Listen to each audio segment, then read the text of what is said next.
So I had to be here. I had to come. Even though I was afraid I might make a fool of myself. In fact, if you really want to know the truth, I had to come exactly because I might make a fool of myself. Now, what am I talking about? Here it is. I found that nothing in life is worthwhile unless you take risks. Nothing. Nelson Mandela said, "There is no passion to be found playing small and settling for a life that's less than the one you're capable of living." Now, I'm sure in your experiences in school and applying to college and picking your major and deciding what you want to do with life, I'm sure people have told you to make sure you have something to fall back on. Make sure you got something to fall back on, honey. But I never understood that concept, having something to fall back on. If I'm going to fall, I don't want to fall back on anything except my faith. I want to fall forward. I figure at least this way I'll see what I'm going to hit. Fall forward. This is what I mean. Reggie Jackson struck out 2,600 times in his career, the most in the history of baseball. But you don't hear about the strikeouts. People remember the home runs. Fall forward. Every failed experiment is one step closer to success. You've got to take risks, and I'm sure you've probably heard that before, but I want to talk to you about why that's so important. I got 3 reasons. First, you will fail at some point in your life. Accept it. You will lose. You will embarrass yourself. You will suck at something. There's no doubt about it. And I know that's probably not a traditional message for a graduation ceremony, but hey, I'm telling you, embrace it, because it's inevitable. And I should know. In the acting business, you fail all the time. Early on in my career, I auditioned for a part in a Broadway musical. Perfect role for me, I thought, except for the fact that I can't sing. So I'm in the wings, I'm about to go on stage, but the guy in front of me, he's singing like Pavarotti. He's just, and he's just going on and on and on. And I'm just shrinking. I'm getting smaller and smaller. So they say, "Oh, thank you very much, and you'll be hearing from us." So I come out with my little sheet music, and it was Just My Imagination by the Temptations. That's what I came up with. So I hand it to the accompanist, and she looks at it and looks at me and looks out at the director and was like, "All right." So I start, I'm going to sing. I'm like, "It's just my imagination once again, and then coming away with me." And I'm not saying anything, so I'm thinking I'm getting better. So I start getting into it. It was just my imagination. Running. This, thank you very much, Mr. Washington. Thank you. So I assumed I didn't get the job. But the next part of the audition, he called me back. The next part of the audition is the acting part of the audition. Now I'm like, hey, okay, maybe I can't sing, but I know I can act.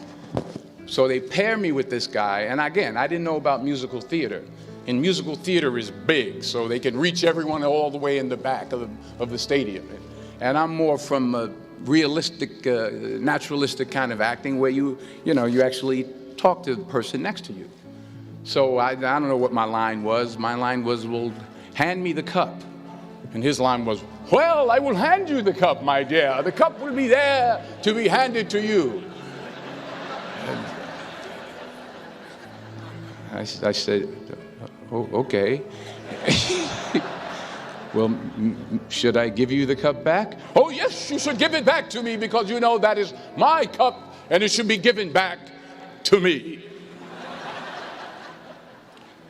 I didn't get the job. But here's the thing. I didn't quit. I didn't fall back. I walked out of there to prepare for the next audition, and the next audition, and the next audition. I prayed. and I prayed. But I continued to fail and fail and fail. But it didn't matter, because you know what? There's an old saying, you hang around the barbershop long enough, sooner or later you're going to get a haircut. So you will catch a break, and I did catch a break. Last year, I did a play called Fences on Broadway. Someone talked about it. Won the Tony Award. And I didn't have to sing, by the way. But here's the kicker. It was at the Court Theater. It was at the same theater that I failed that first audition 30 years prior. The point is, and I'll pick up the pace, the point is, every graduate here today has the training and the talent to succeed. But do you have the guts to fail? Here's my second point about failure. If you don't fail, you're not even trying. I'll say it again. If you don't fail, you're not even trying. My wife told me this great expression. To get something you never had, you have to do something you never did. Les Brown's a motivational speaker. He made an analogy about this. He says, imagine you're on your deathbed, and standing around your deathbed are the ghosts representing your unfulfilled potential. The ghost of the ideas you never acted on. The ghost of the talents you didn't use. And they're standing around your bed, angry, disappointed, and upset. They say, we came to you because you could have brought us to life, they say. And now we have to go to the grave together. So I ask you today, how many ghosts are going to be around your bed when your time comes? You've invested a lot in your education, and people have invested in you. And let me tell you, the world needs your talents, man, does it ever.